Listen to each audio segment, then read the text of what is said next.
Ladies, live outside the Yale School of Medicine. Of course, Yale has been at the forefront of studying tick-borne diseases for quite some time. In fact, it was Yale that discovered Lyme disease back in the 1970s. So fitting that they're now working on a vaccine. A couple of decades ago, Yale researchers, in conjunction with SmithKline Beecham, developed the first Lyme disease vaccine.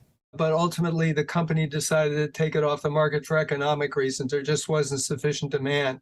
But with an estimated 500,000 Americans, according to the CDC, diagnosed with Lyme disease every year now, Yale is in the early stages of developing a Lyme vaccine that can recognize a tick's saliva.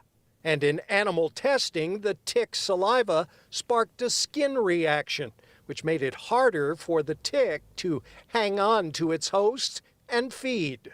And what that will mean is if you're bitten a number of times, all of a sudden, the tick will not be able to stay on for the 36 to 72 hours required to transmit the Lyme agent. But Dr. Krause says this vaccine is many years from market. However, there is at least one Yale researcher working on a Pfizer vaccine that has reached stage 3 clinical trials.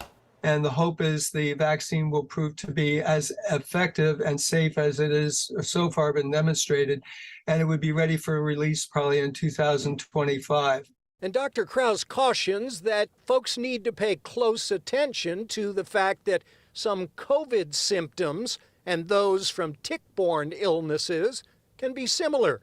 On the other hand, there are symptoms that are unique to Lyme disease. Certainly the most important one probably is the erythema migrans rash, that expanding red rash. Now, the Connecticut Agriculture Experiment Station says that typically at this time of year, they might have about 3,800 ticks on hand, even up to 4,800 ticks. Right now, it's 2,700. And the reason they say that it's not been quite as active a season as they forecast back in March is because of our dry conditions, which Ryan Breton will tell you more about coming up on the Fox 61 News. We're live in New Haven. We'll send it back to Hartford.